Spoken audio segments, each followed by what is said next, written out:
Sebelum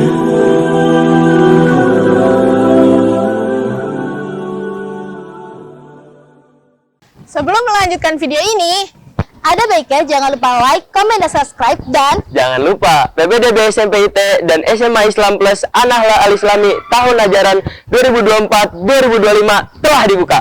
Di sini pelajaran agamanya banyak loh.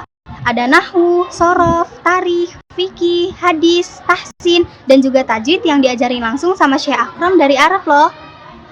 Gak cuman itu, di sini juga ada program optimalisasi tahfiz dan pengembangan bahasa Arab dan Inggris. Di sini eskulnya banyak loh. Kamu suka futsal, voli, atau badminton, bahkan pramuka dan silat di sini ada. Makanya nggak usah lama, langsung daftarkan diri kalian di sini.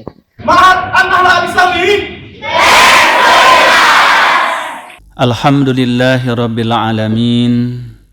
Wabihi nasta'inu ala umrid dunya waddin. Ashhadu an la ilaha illallah wahdahu la syarikalah wa ashhadu anna Muhammadan abduhu wa rasuluh alladzi la nabiyya wa la rasula ba'd.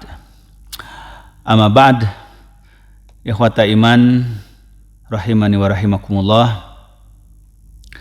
Pada kesempatan yang baik ini, syukur alhamdulillah kita kembali dapat memanfaatkan waktu yang sangat berharga dalam seri kajian prinsip-prinsip tauhid dan dasar-dasar akidah Islamiyah.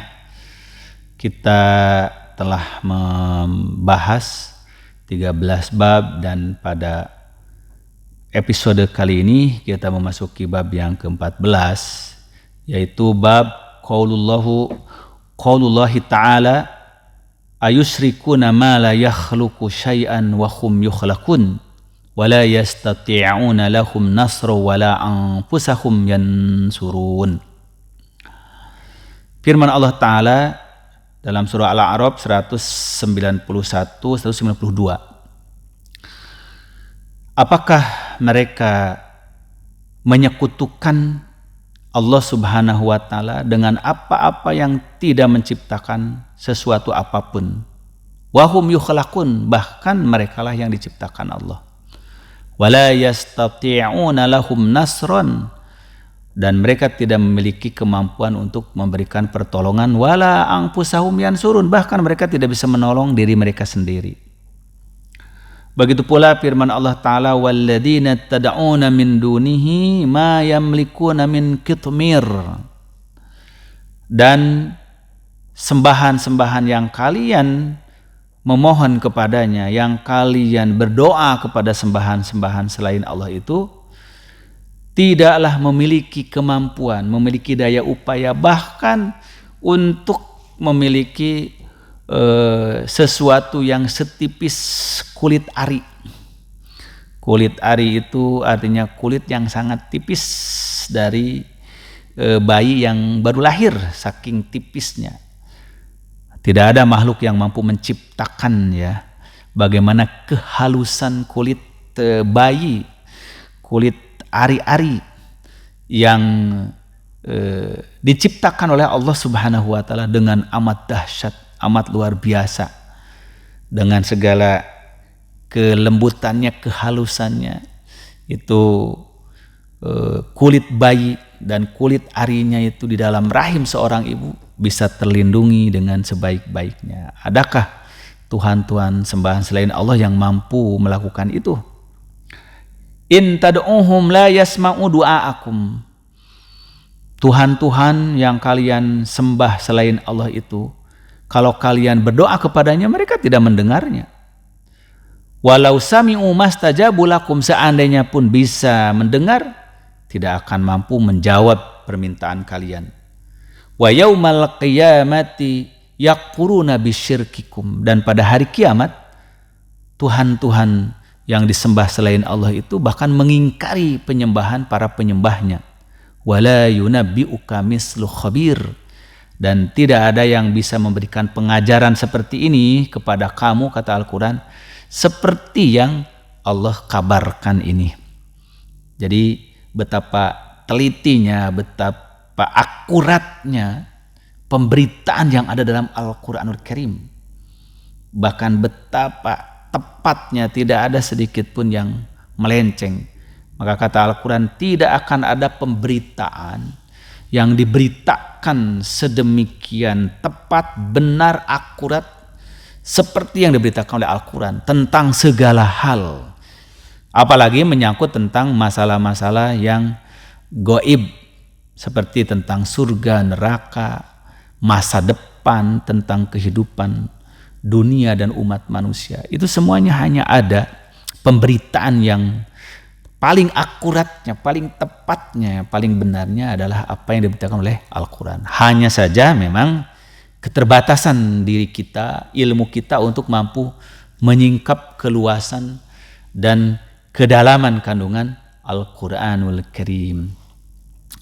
Wa fis sahih an Anasin qala sujjan nabiyyu sallallahu alaihi wasallam yauma Uhudin wa kasurat rubaiyatuhu faqala kaifa yuflihu qaumun syajju nabiyahum panazalat laisa laka minal amri syai'un.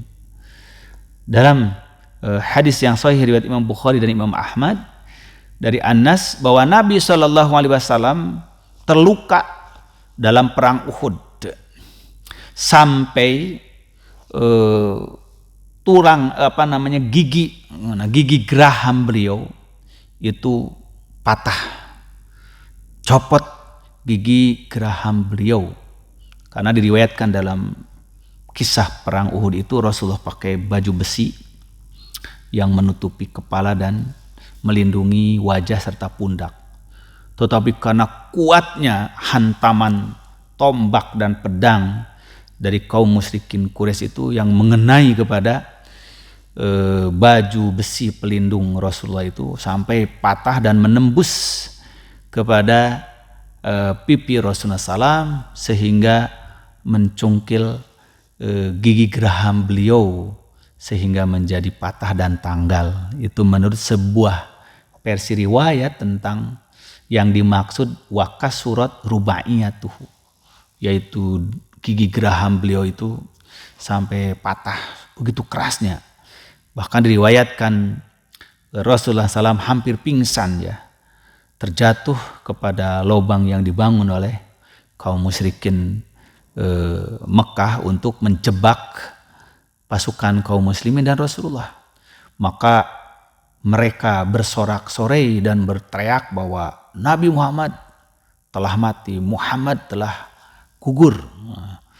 Padahal Rasulullah hanya terjatuh dan beliau hampir pingsan karena parahnya luka yang menimpa beliau. Faqala, maka Rasulullah SAW berkata ketika mengalami itu, kaifa yuflihu qaumun syajju nabiyahum. Bagaimana akan beruntung suatu kaum yang mereka telah melukai nabi mereka, telah mencederai nabi mereka.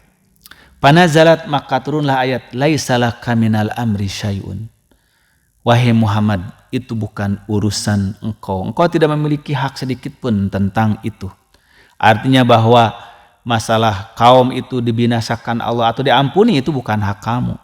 Walaupun mereka telah berbuat zalim kepadamu, tapi masalah mereka selamat, binasa, ataupun mereka mendapat hidayah atau mati dalam kekufuran, itu bukan kewenanganmu, firman Allah, itu kewenanganku.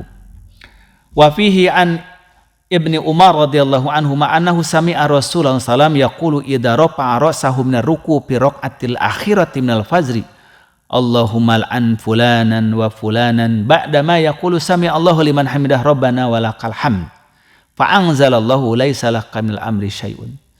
Dalam riwayat yang lain dari Ibnu Umar bahwasanya beliau menyaksikan dan mendengar Rasulullah berdoa ketika bangkit dari rakaat terakhir sholat subuh.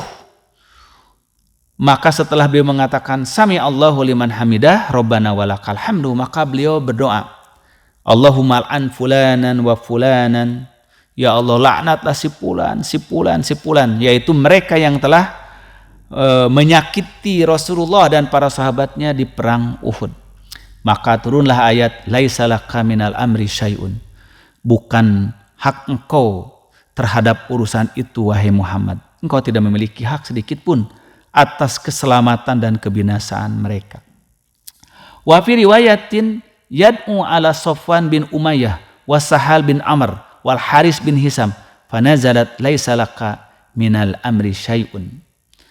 Dalam riwayat lain dikatakan Rasulullah berdoanya itu mendoakan Safwan bin Umayyah, Sahal bin Amr, Haris bin Hisam karena telah melukai beliau dan telah banyak membunuh kaum muslimin dalam perang Uhud. Tetapi Allah kembali menurunkan ayat yaitu bahwa itu bukan kewenanganmu wahai Muhammad. Boleh saja mendoakan hidayah pada seseorang ataukah mendoakan kebinasaan kepada sekelompok orang, tapi ingat bahwa kewenangan yang sebenarnya hanya milik Allah Subhanahu wa ta'ala. Maka ketika turun ayat kepada Rasulullah, wa angdir ashiratakal aqrabin, faqala ya ma'syar Quraisy au kalimatan nahwaha ishtarau anfusakum, wahai segenap suku Quraisy, atau kalimat yang seperti itu, hendaklah kalian bebaskan diri kalian, la ugni ankum minallahi syai'a, aku tidak memiliki kemampuan untuk melindungi kalian dari Allah sedikit pun. Ya Abbas ibn Abdul Muttalib, la ugni anka minallahi syai'a, wahai Abbas anaknya Abdul Muttalib, aku tidak punya kemampuan apapun melindungi kami dari Allah, melindungi kalian dari Allah. Ya Sofiyah ammata Rasulillah, wahai Sofiyah bibinya Rasulullah, la ugni anki minallahi syai'a, aku tidak memiliki kemampuan untuk melindungi kalian dari kemurkaan Allah sedikit pun. Wa ya Fatimah binta Muhammad salini ma min mali ma syi'ti, la ugni anki minallahi syai'a, wahai Fatimah putri Muhammad, engkau bisa minta apapun kekayaan kepadaku yang engkau inginkan, tapi aku tidak memiliki kewenangan dan kemampuan untuk melindungi kamu dari kehendak Allah, apapun yang dikehendaki kepadamu sedikit pun. Nah, maka hadis-hadis dan ayat yang kita baca dalam bab ini adalah menerangkan bahwa Rasulullah Muhammad sekalipun beliau tidak memiliki kewenangan dan kemampuan untuk memberikan keputusan, hukuman, malapetaka ataupun keberuntungan kepada seorang, memberikan hidayah atau kesesatan, memberikan jaminan surga ataupun neraka. Bahkan beliau mengatakan kepada pamannya sendiri Abbas, kepada putrinya sendiri yaitu Fatimah, kepada bibinya sendiri yaitu Sofiyah. Ini menerangkan bahwa Rasulullah Shallallahu Alaihi Wasallam diperintahkan oleh Allah Subhanahu Wa Taala segala munajat, permohonan keselamatan, permohonan hidayah dan taufik, menolak malapetaka dan nasib seseorang, kebaikan dan keburukannya itu mutlak dan murni milik Allah Tabaraka wa Ta'ala. Maka Rasulullah Sallallahu Alaihi Wasallam ditegur oleh Allah ketika beliau menyebut orang-orang tertentu dalam doa beliau meminta dibinasakan. Maka firman Allah, itu bukan hakmu wahai Muhammad. Maka Rasulullah SAW menghentikan doanya itu dan beliau mengganti dengan doa yang secara umum, yaitu memohon dilindungi kaum muslimin dan dibinasakan orang-orang yang merusak, memusuhi, menghalang-halangi dakwah dan telah menzolimi kaum muslimin. Inilah ikhwas sekalian pembahasan kita yang ke-14, bahwa apapun selain daripada Allah Subhanahu wa Ta'ala, siapapun selain daripada Allah Subhanahu wa Ta'ala tidak memiliki perlindungan, pertolongan, kemanfaatan dan kemudaratan selain yang diizinkan oleh Allah Subhanahu wa Ta'ala. Barakallahu fikum. Wassalamualaikum warahmatullahi wabarakatuh.